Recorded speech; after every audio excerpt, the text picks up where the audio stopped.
So, ich habe gehört, wir sind live. Dementsprechend begrüße ich erstmal auf Deutsch vom Games Mitteldeutschland. Heute Tech Sommer, zu Gast einer der Entwickler der Godot Game Engine, und wir werden natürlich auch im Laufe der nächsten Wochen noch mehr von diesen Specials bringen, aber heute erstmal Juan, and let's switch the language because he's just speaking English. So Juan, welcome. Hi, thanks. It's a pleasure to be here. Cool. Yeah, so we, of course, been discussing a lot about the industry and the developments in the future, and Godot is one of the big players for the indie development scene especially. So perhaps if somebody doesn't know you, you can introduce yourself and give us a little bit insights about how did you became a game developer. Okay, hello everyone. Thanks to assist to this presentation. So you just get an idea. I'm from South America. I'm from Argentina. I was born in Buenos Aires, and I started doing games in the late 90s. And over there wasn't any kind of game industry over there. I think game industry was something that you could reserve maybe for the US, Japan, some European countries. So I wanted to start doing games, and there was absolutely nothing, no information, nothing that I could use. So I started researching, learning how to make games, how to make technology to make games. Later years, I started learning a bit more about the business side. So to make an idea, the first companies in my region in South America were mostly from where I am, from Buenos Aires. I was specialized in technology and was supplying with technology to the companies in this area. And over the years, I started developing something that you could call a game engine, because back then, when you made games, you couldn't just like license Unity like you do nowadays. It just can't. There wasn't really anything like professional to make games you could purchase. Maybe at March the source code of Quake or something like that, which cost you like $500,000. But for the small guys, there was just no way to make games. We had to do the technologies from scratch.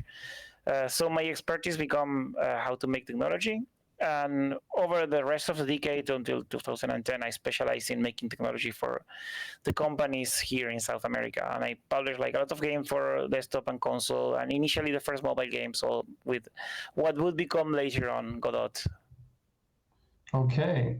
Yeah, thank you for the quick rush about through your CV.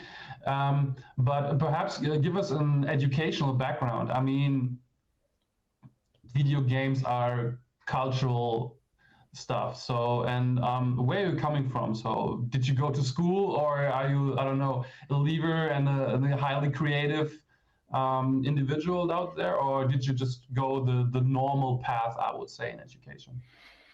Oh no, I guess at that time, like learning about video games was like completely unheard of. Like back then in the 90s, like everything, the closest to that you could get was programming.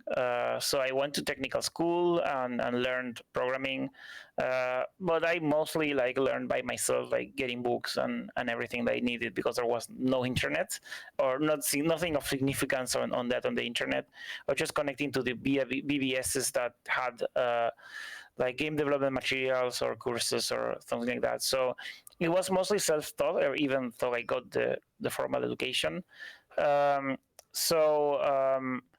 You could say that it was mostly out of need. I just wanted to do something. I had to figure out and reinvent how to do anything. There was like nothing I could read on papers or books, or up to a certain point, because there wasn't much on how you would professionally develop games. So it was mostly self-taught, even that I got like professional education. Also, just to note, like making games was something so niche in the 90s that it's something like you could consider like you couldn't even go and tell someone as you were making games, because they would look at you like, what is that? How do you make a game? Like, what's the difference? Like, so it was that changed nowadays, and I'm glad that now like what I do is something mainstream. But back then it was so weird, like that somebody was making games, especially in a region that was like behind Europe or US in technology or consumption of video games. So yeah, it was mostly self-taught, even though I got like formal education and went to school and university to learn programming, but only was like a base. Okay, so you've been on this pioneer stream in a way. So what was your first project actually, where you really became interested in game development? So because everyone as a designer, as a creative is starting, you know, building their portfolio. And what on which project did you work on? Your first one? So to make an idea, I did the terrible mistake, I think in 2001, wanted to make my first game, and like I kind of secured some investment from, well, I mean, video game investment was non-existent over there. So I secured investment from a company that did game like packaged game publishing, like educational. So we got some money from there and other investors, like very like unprofessionally. And we wanted to do an MMO as our first project, which is something that they will tell you not to do. Basically, like everybody wants to make at some point their an MMO. The first project that was like 10 years ago at least that everybody wanted to do. So this was 20 years ago, and we wanted to make an MMO, and we had no engine, no technology, nothing. So I started working on an engine for that, and eventually that created a company with that. I left the company like a few years later, but I think the first game we published was something, I think it was pretty popular in Germany. It was called, I think, Champions of Regnum or something like that. So that was the first technology I made like a long time ago. I usually led the technical team for a while, then I left and somebody else replaced me. But the initial like engine design and game server and game design was like mostly led by me at the time. So it was kind of a successful first project, I could say. And from there on, like most of the companies wanting to make games in South America just asked me how to do it. I just want to note that I'm not somebody who most people just want to make games and have ideas of game design or everything. And I'm mostly a technology guy, so I don't know anything about game design or anything like that. I just want to hear what people want to do, and I want to provide them with the tools to do it. So I was always somebody who would make tools for others from the beginning. I'm not really somebody who can say, okay, I'm going to design a game engine. Okay, so I was mostly like, okay, I just let me what you need. I will think of a solution. So everything I did from the start was user-driven, and the Godot development now is user-driven. So like that was mostly my experience, like listening to people, see what they need, and see how I can solve what they need with technology. Yeah, so you're perhaps not a game designer, but you're a technology designer. So I think there are a lot of matches. So coming back to the Godot engine and the seed you were seeding with your first project over there, how many people are working on the project right now, and how many are like the core team, and how is the contribution community looking like? So basically, so you make an idea, I just told you that I used to write technology for companies. So the thing is that in 2014, after also having my own company and getting more into the business side, I just put together with Ariel, who worked with me, Ariel Mansour, we just put what we had of technology at the time on GitHub and made it open source, and we called it Godot. And because I was mostly doing business and Ariel was mostly like, he went off to do games and we weren't like focusing on technology so much. So I just put it online, and it was kind of like a small game engine that we used to publish a few mobile games with the company and everything. So for many years, the project was like, didn't get any attention at all. Very few people working on either contributing or using it because it was very raw, very in-house. So as a hobby, at least I worked on it for at least 4 years. Just working on usability and making it easier to use for users. Just the same thing I did when I had companies or was a consultant, but with just open source community. Okay, you just tell me what you need, I will try to find a solution for it. That's my way of thinking. So after 4 years, it kind of reached a point where users actually started to really like what was there. I think the core design of the engine was really solid already at the beginning, but the usability was very lacking. So the core is very different. I mean, when you see people making new engines nowadays, they just to try to copy Unity and Unreal. But since Godot was developed in parallel, it has a very different way of working. When you use Godot, you just figure out that it's not the same. It works quite different. The way to manage the scenes and the data and the resources is generally very different. It focuses on having a very integrated development environment, a lot of integrated tools that are very solid. So the thing is, at some point when usability was improved, we started getting more users, more contributors, and from there on, since around 2018, it started growing exponentially. I got to see like 2 days ago a graph of game published on Steam with Godot, and you can see that it's growing exponentially. And now it's like maybe at the level of games published with other tools like Unreal or something like that. In amount of games, right? I think with Unreal, you get games way more complex published with Unreal. Godot is mostly indie games being used. Some of them are pretty popular, like Cruelty Squad, but the idea is that Godot is still mostly like a medium to small indie engine right now, and it's not so strong in 3D. So that's kind of where it goes. But in terms of contribution, yeah, there's over 1,000 contributors to the engine. There's around 60 or 70 people working actively on it, just pushing code all the time and working on it, paid by the charity, because we now have a charity that receives donation for developing. And with this donation, we are hiring about 8 to 10 people generally, working full time on it. So the team is growing, the project is growing, it's maturing. That's where it is right now. Okay, that sounds really interesting. Also seeing like just one thing and then it's just popping up, it's there. And great, thankful for your work. So you're also comparing yourself to others to the market. What are the big differences between, for example, like something like Unity? So I think letting aside that the way Godot works is a bit different and that we have a much stronger focus on simplicity and usability than maybe Unity has. As in, for example, like Godot has a dedicated to the engine that is a real to the engine. There's no Z coordinate, it's like 2D, and you do a lot of things like the 2D way, right? Like sorting objects in Y and axis and like pixel metrics. And it's very 2D is actually 2D, and you work with pixels and it's very friendly. So for making 2D games, Godot is like becoming one of the most popular engines by far right now. Like most people who wants to use Godot just use it for 2D. We have like the integrated scripting, which is very, very smoothly integrated to the engine. We have our own custom scripting language that is very Python inspired. So if you know Python, just moving to it to Godot scripting is very, very easy. And the advantage of using Godot script over Python other language is that the level of integration and the smoothness of the integration, once you use Godot, you realize that the script is made for the engine. There are two things very tightly coupled that make your development process very easy. Like for example, from the scripting language, you can autocomplete like resources on the engine or nodes on your scene, or many other things that are very engine specific that make your experience like a lot more coherent.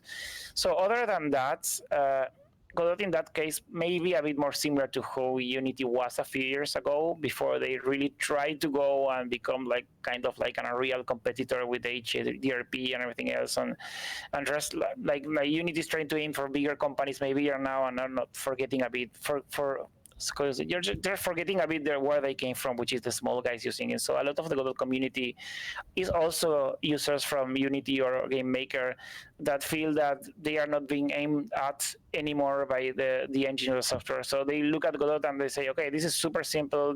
Works really well. This allows me to do what I want to do. Like there's like so much simplicity. The download of Godot is like 50 or 70 megabytes, depending on the version you get, not like a few gigabytes. It's completely open source. You can look at the source code. The source code is super tidy. We do a lot of code review. We do a lot of CI to make sure that the source code is as flawless as it can be. So other than that, on the usability side, yeah, the fact that Godot is open source, it's MIT license. You can do anything you want with it. You can just create another engine and sell it. You can do anything you want with Godot pretty much. So the main differentiations is probably to the other engines is the focus on usability. The usability is very, very like so much work put into it in Godot. Yeah. and the focus on the fact that it's open source, and everybody developing Godot benefits the same. There's not like a big company that owns the source code, like maybe Qt or the open source project. Like Godot is 100% community driven. I mean, there's many companies working with it and contributing to it, but everybody that contributes to Godot benefits the same as anyone else from the contributor. So it's a completely pure open source ecosystem. Yeah, that we love to hear that. We love community-driven approaches.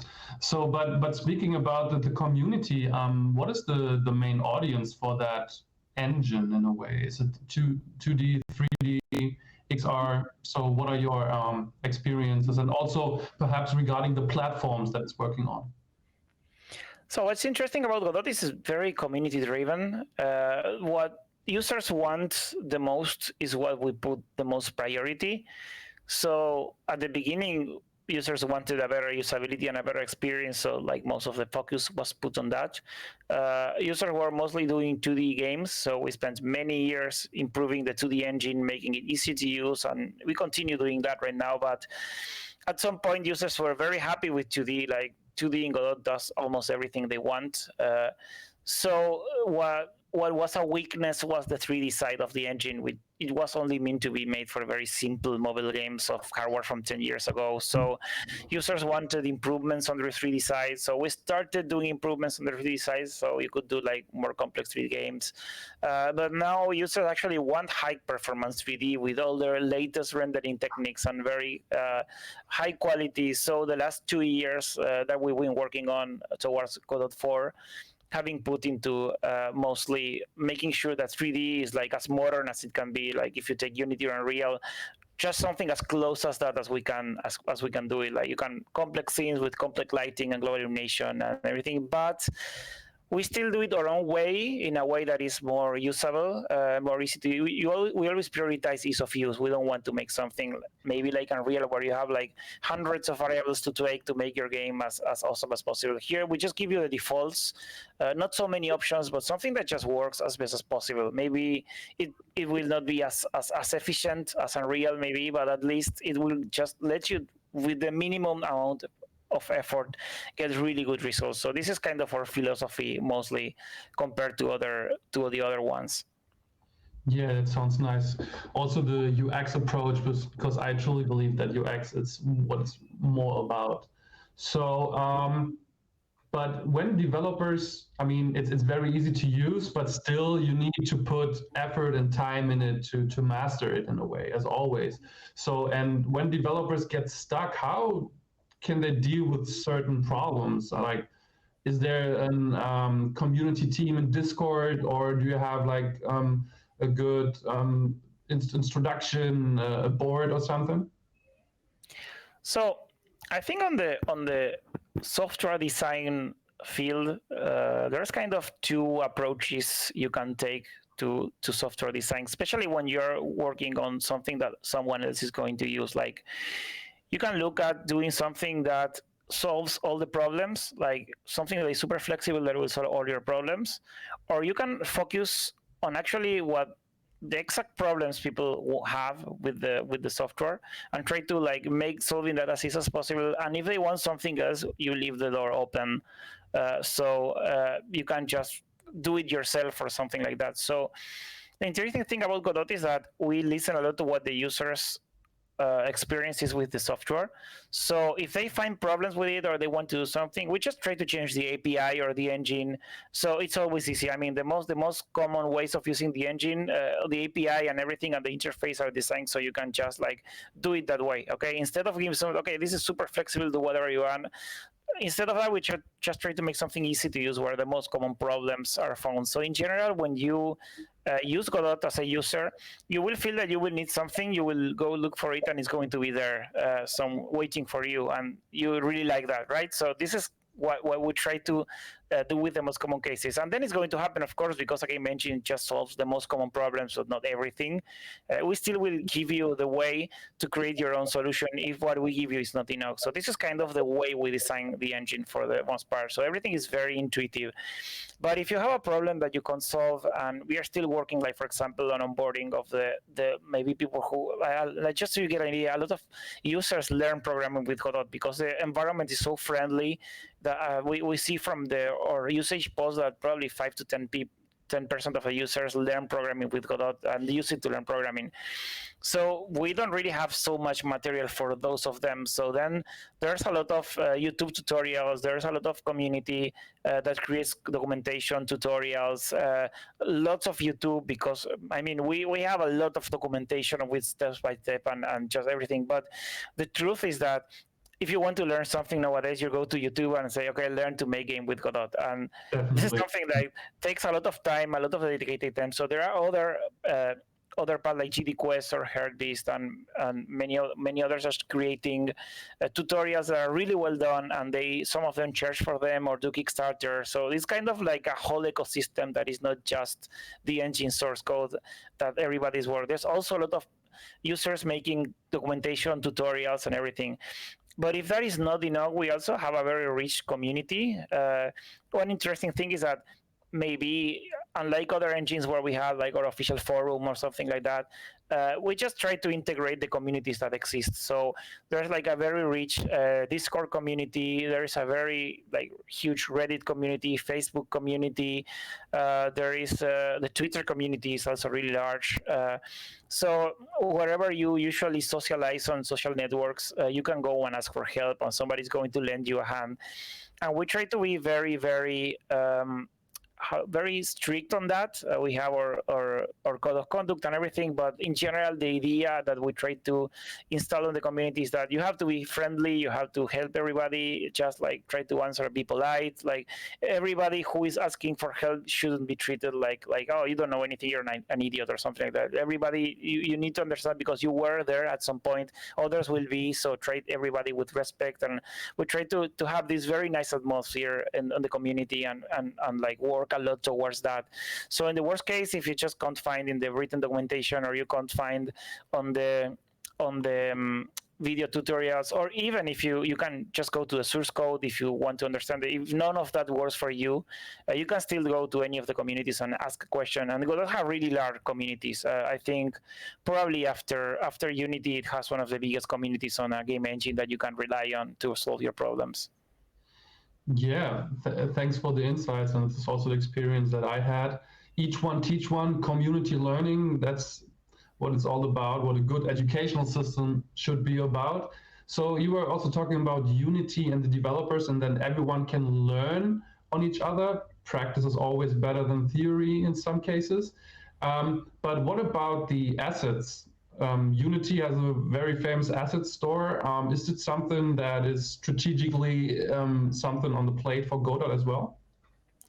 Well, initially, we wanted a way for users to share things that they do. So we created, Godot has an asset library, but the current asset library is mostly something where you can just link your GitHub project. And this works to some point. You can find a lot of things there. Like if you want to use like a template for an FPS controller, you can just download it from there. There's a lot of things in there, but the thing is that our community really, really wants to be able to like buy and sell assets. So the thing is that because we are a charity, this is a bit difficult to figure out how to do. So we are working on the legal ways to do it. I can't say much for the time, but we're working on a way so we can actually allow users to sell and buy assets. And then the charity that will operate this will take a cut because it needs to like help sustain the project. We want to be for free. It's not like Unity that we're making a business. I mean, we need to sustain the project. We need to pay the developers that we are hiring. Like there's like 10 people hired and we want to hire more. So we really, really want to find more ways to have income as a charity to hire more developers. So we are eventually looking forward to that, probably, hopefully the next year. For this year, we have our hands full with Godot 4 that needs to be released. But yeah, that's the idea eventually to go into that. Okay, that sounds also very interesting. Yeah, you talked about your financial stuff as well. Version 4 is coming out. Everyone is like getting excited. What are the big differences between the two versions in a way? And yeah, what is the next big thing for you guys? So, make an idea, when Godot was first written, hardware was very different than it is now. Most computers were single core. The difference between the CPU speed and the memory speed was a lot smaller than it is now. Now you have like CPUs that have like dozens of cores and are operate at a very, very high frequencies, but the memory latency is still slow. So basically the way to do game engines changed a lot over the past 10 years. So the thing is that Godot was made for much older hardware, like hardware that is obsolete now, and a lot of the internals of the engine are pretty obsolete. Like they are not designed to take advantage of 3Ding, of cache efficiency. So because, as I told you before, like the focus was put on usability for a long time, not much of the engine core was touched. Mostly what was touched was just giving the users the tools they need.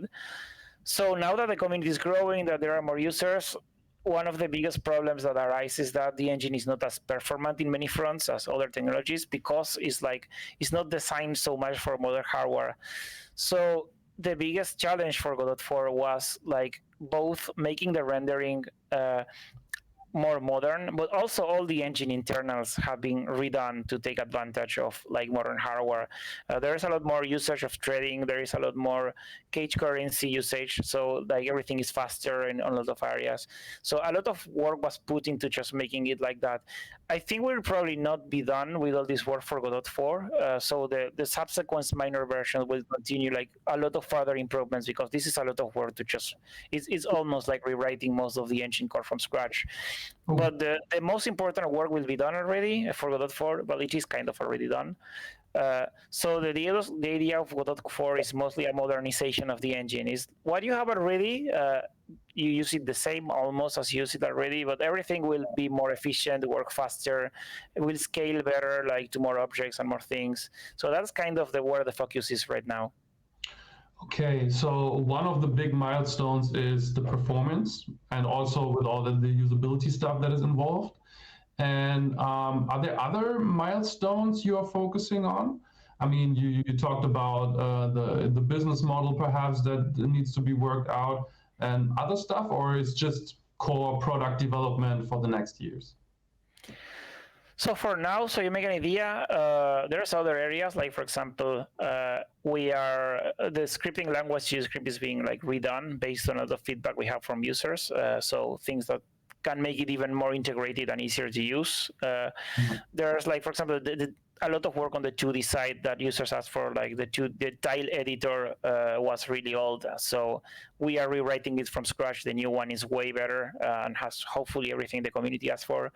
There's a lot of like also smaller things that we added for the engine, but mostly for now. So you get an idea. The biggest challenge of Godot is you have a lot of people using it. You have a lot of developers wanting to contribute to it. They really like it. They really want it to grow. So our biggest challenges are mostly two, and probably one, you could say.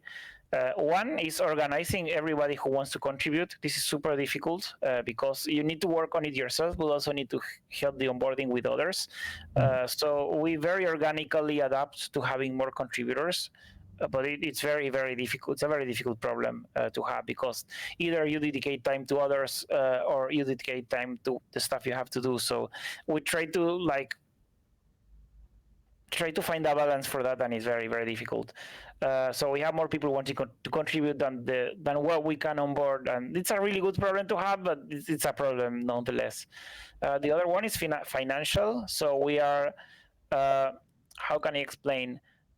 We are not short of people or companies who want to donate. We are mostly trying to figure out what the best way is. Like, so you just make an idea. We started asking money as a very small project I mean, everything. I mean, it happened so fast. Like 4 years ago, it was just me mostly working on it as a hobby, and I was like, okay, I'm going to open a Patreon to see if people want to donate. And very suddenly, a lot of people, everyone donated. But now we want to grow further, and Patreon is a really good tool, but for us it doesn't scale so much because it takes like a bigger cut and everything. So we need to like find better ways to ask for donations that we are having now. I mean, Patreon still is great because it pays the bills for most of us working on it. It's great, but we need to like figure out how to scale and do better crowdfunding campaigns. And we are working on that. It's kind of a challenge.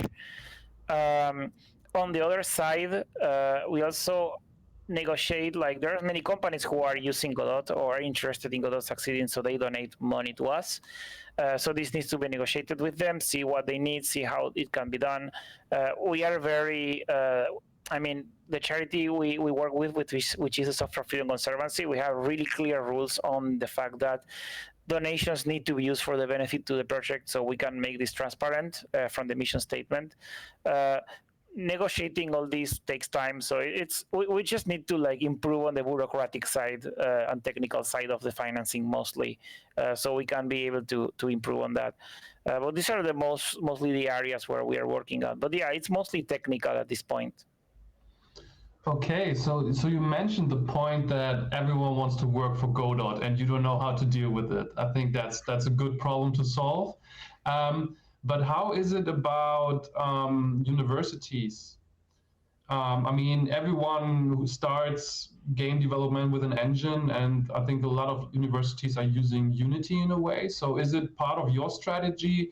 I mean, you're growing, of course, but in the educational space, is it something you really want to be in, or? So to make an idea, the problem with something open source is that you really can't tell people what to do, right? It's like everybody works on what they need, the way they need, whenever they need, if they want. There's a lot of freedom, and in the end, because it's a popular project, things get done just because like so many people work on it, and somebody's going to need something and contribute this.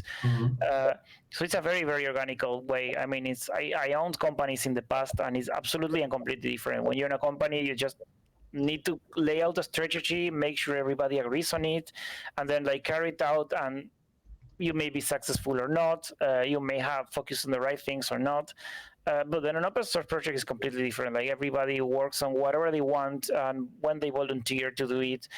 So the thing we have with education is that we know there's like many schools and universities using Godot to teach, and they love using it for it. I mean, the thing with Godot is that super appealing for those teaching with it, because first, it's very easy to use and very accessible. Even high schools that are using it for it really like it because it's much easier to learn, download, and use. We even have a web version you can use that works really well.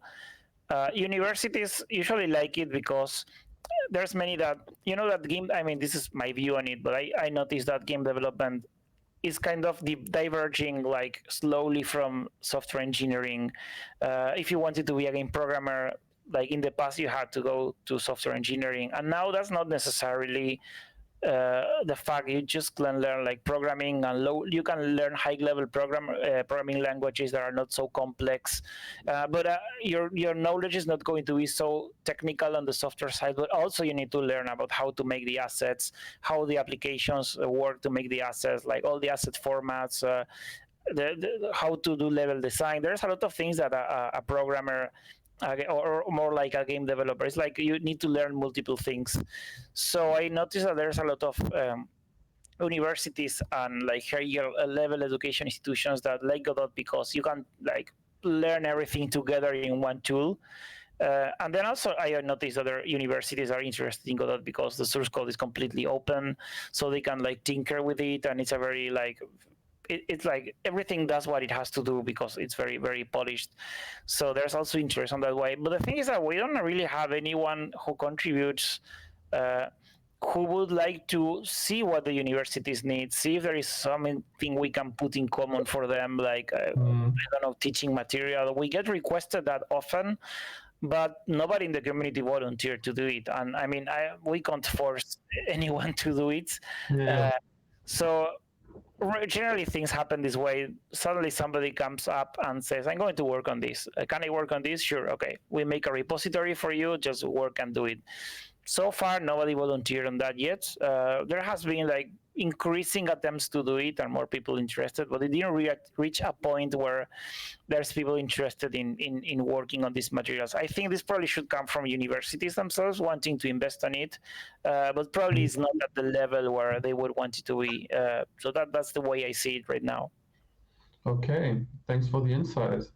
I think we have a lot that we have talked about already. So the question is, perhaps we open it for the chat, but I don't know where I see the questions. I'm switching to German. Gibt es irgendwelche Fragen im Chat oder schreiben die Leute was? Okay.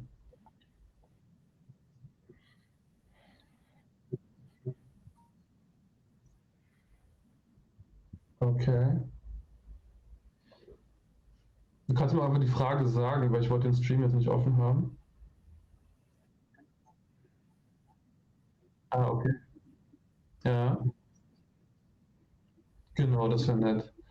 Okay, Juan, perhaps we can just have your thoughts about the development of the indie scene in general, and then think if we can finish the interview. And how do you rate the development of the indie scene, and how do you see the impact for innovation for that? I think this is very interesting. As I was mentioning, I think game development is starting to become something of its own, not really an engineering or something like that, because you need to understand a lot of different areas. And programming is not necessarily something that you need to be like aware of. I mean, there's the big studios, the AAA studios that have their own engineers creating their own technology. But for most of the people making games nowadays, you don't really need to go into that complexity. Just to give you an example, like the recently released Vulkan API or DirectX 12 are so incredibly complex that I think you can count the people who understand those like in the hundreds, maybe at much, and those who have really the in-depth experience with it, like 100 or 200. So it's getting like to a point where the technology that engines rely on is so complex that just writing your own stuff like 10 years ago is no longer really possible, or at least not something that will be, unless you want to learn, of course, it's not something that will help you. So if you look at like 10 years ago and today, 10 years ago, the indie scene was much smaller, and they used engines made on their own because the technology was simpler. You had Flash. Nowadays, you have to use a game engine. I mean, I think very few are making stuff from scratch. Even the many tools that were aimed for making like just a library that where you could code and show graphics without the visual tools integrated, they almost don't exist now. Like if you look at the past, you have Flash, you have Love2D, you have many Quellcode, like many tools that were just you write and you have some tools and everything. But nowadays, making games is something you do with a tool with an integrated development environment. So I think this changed a lot recently, and Godot is done so you can do as much as possible from within development environment. So the more you integrate, the easier the experience is for making games. So I think indies are increasingly expecting this kind of way of making games. Like if you were using, I don't know, Illustrator to make graphic design, and you will be wanting to use Unity or Godot to make a game. Like it's just the application that you use, or Blender to make 3D, right? It's just use this application, and this is the application to make games. And then the engine can still give you all the flexibility you want. Like if you want to go low level and do C++ and change parts of the engine, that's fine, you can do it. But only a very small amount of the contributors or all developers or users will go that route. So I think that's very interesting that game development is becoming something like more artistic, maybe. Like if you would make music or if you would make visuals or 3D, you make games, and this is like an interactive experience combining audio and visuals and 3D and everything. And I think this is where game development is going for the most part. You want people to experience something, and you need the tools to make them experience it. It's not so much about the technical things like it was 10 years ago. So I think it's going to continue growing. I think if you look at some interesting facts, if you look, we do polls like every year. So you can see that the young people are way more interested about doing games than the older people. Like at some point, it's like you reach an age where very few are interested in it. But if you go down, like the young people, everybody wants to make games. Everybody wants to understand how they are made and the tools. So this is kind of becoming a cultural thing that wasn't like that a long time ago. So I'm very glad that what the work I do helps those people express themselves and create games and everything. And as I told you from Godot, and the way I work and the way I try to lead the project, I just want to listen to what they want to do and see what we can do to them. I mean, my priority is just what users say and see how we can supply them with the tools they need. It's not like we have specific markets or something like that. That happens. Like, for example, Oculus decided to donate, so we have much better VR support. So Godot 4 is going to have way better VR support thanks to that grant. And things just happen because they happen. But this is the way I see it, at least. Okay, so helping others, bringing their creativity to life. I think this is something that you are contributing. And from my side, we are done here. Juan, thank you for your time. Thank you for the insights. It's been a pleasure. Yeah. Okay, and perhaps we see each other again, hopefully. Oh, there's a question. Eine Frage.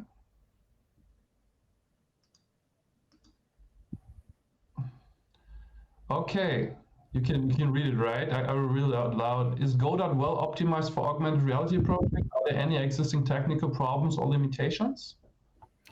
I think Godot 3 kind of works for that. As I told before, Godot 3 is not a very optimized engine. It works for simple things, but if you want to do something super complex, it's kind of difficult. So Godot 4 is getting a lot of work here. We are working on a new Vulkan-based render for mobile, so you can have much higher performance for these kind of things. So I think probably when it comes out, it's going to be much better for AR than Godot 3.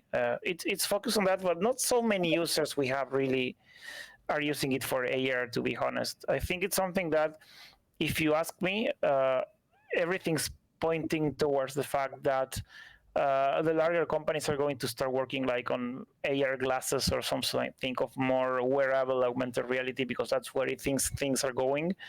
And I hope by the time that will be major for that. But so far, because not so many users care about it, it's not so much focus is put on it. I think it works, but it's not going to be the best experience. Hopefully, it will change in Godot 4 because there's somebody dedicated to working on it. Okay, that sounds promising for the future. And yeah, I'm opening the chat again. Is there any questions left? If not, okay. Then Juan, thank you again. We see each other. It's a pleasure. Yeah. Ja, und damit beenden wir den Stream. Ich hoffe, es hat gefallen und schaltet auch beim nächsten Mal ein. Dementsprechend Grüße vom Games XR gehen raus an Deutschland. Ciao, ciao.